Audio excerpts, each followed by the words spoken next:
Vous écoutez Europe 1, il est 9h30. Le journal des médias avec Thomas Joubert. Bonjour Thomas. Bonjour, à la une ce matin, Jean-Pierre Pernaut, toujours absent du 13h. On sait qu'il va présenter le prochain concours de marionnettes de TF1 et les premières infos sur la nouvelle émission de Frédéric Lopez sur France 2. Et on commence donc avec Jean-Pierre Pernaut qui prolonge sa convalescence. Le présentateur du 13h n'a pas repris son fauteuil hier. Il a de nouveau été remplacé par Jacques Legros et ce sera encore le cas ce midi et pour les prochains jours. Jean-Pierre Pernaut se remet d'une opération au genou après une mauvaise chute. Plusieurs semaines de rééducation sont nécessaires. On lui souhaite un bon rétablissement. TF1 choisit Jean-Luc Reichmann pour son concours de marionnettes. Le Puppet Show mettra en compétition des candidats qui se produiront avec leurs marionnettes devant un jury à mi-chemin entre le Muppet Show aux États-Unis et Tataillais en France. Adapté d'un format néerlandais à la base, cette émission sera produite par Shine France et ne devrait faire l'objet que d'un seul prime qui sera donc présenté par Jean-Luc Reichmann selon le Parisien de ce matin. Selon nos informations, Jeff Panaclock a été sollicité pour faire partie du jury. J'adore. Mais lui et sa marionnette Jean-Marc ont refusé. Voilà, j'ai dit non. Les premières infos sur la nouvelle émission de Frédéric Lopez sur France 2. Le titre est gardé secret pour le moment, mais France 2 a dévoilé une partie du concept. Ce talk show mettra à l'honneur les hommes et les femmes les plus épatants du pays pour confronter leurs différents univers et révéler leur sens de l'autodérision. Frédéric Lopez compte initier des rencontres, révéler des personnalités, provoquer de l'émotion et du rire, selon ce communiqué. Ce nouveau talk show de deuxième partie de soirée devrait être programmé le mercredi soir. Patrick Sébastien prépare une nouvelle fiesta à l'Olympia. L'animateur l'a annoncé samedi soir dans les années bonheur. Il va enregistrer un nouveau numéro de The Fiesta le 14 novembre prochain à l'Olympia, qui sera ensuite diffusé un samedi soir sur France 2.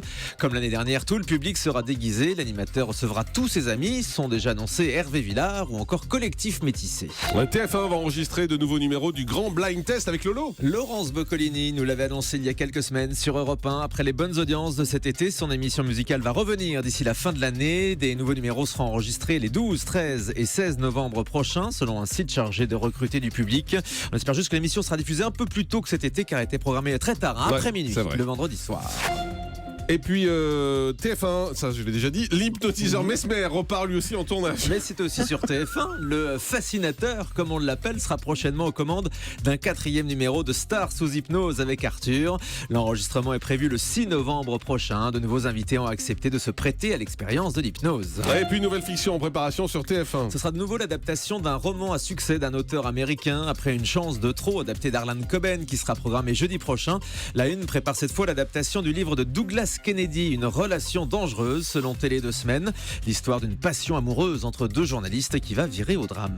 Estelle Denis pourrait retrouver Pierre Ménès sur D8 dans sa nouvelle quotidienne consacrée au sport. Touche pas à mon sport commencera au mois de novembre, tous les jours vers 18h. Avant Touche pas à mon poste, selon Télé Loisirs, Pierre Ménès participera au moins à la première émission et devrait ensuite être présent pour les grands rendez-vous de foot européen. Mais le chroniqueur du Canal Football Club précise qu'il faut trouver maintenant un terrain d'entente entre Canal et D8 pour une participation plus régulière. C'est le même groupe, on le précise quand même. On a appris la disparition du père de Laurence Ferrari. Gratien Ferrari, le père de la journaliste, est décédé dans la nuit de samedi à dimanche à l'âge de 80 ans. Il avait été maire d'Aix-les-Bains, puis député de Savoie. Laurence Ferrari a été remplacée par Roselyne Bachelot hier à la présentation du Grand 8 sur D8. Nous lui adressons toutes nos condoléances à elle et à sa famille. Le chanteur américain Bruno Mars se lance dans la production télé. Le chanteur va produire une série musicale pour la chaîne NBC qui vient de commander un pilote. Cette série racontera le quotidien d'une famille du Bronx qui doit s'occuper d'un jeune garçon de 10 ans, neveu de la famille. Bruno Mars travaillera avec le producteur d'Empire, autre série musicale qui a cartonné la saison dernière aux États-Unis et qui arrive très bientôt en France sur W9. Et puis Bruno Mars, pour Julie qui ne le connaît pas, c'est ça. Ah bah si, ça je connais.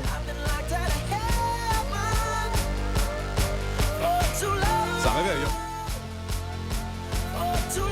Allez, on termine avec le chiffre du jour. 14% la proportion des personnes non blanches à la télévision selon le baromètre 2015 de la diversité publié hier par le CSA.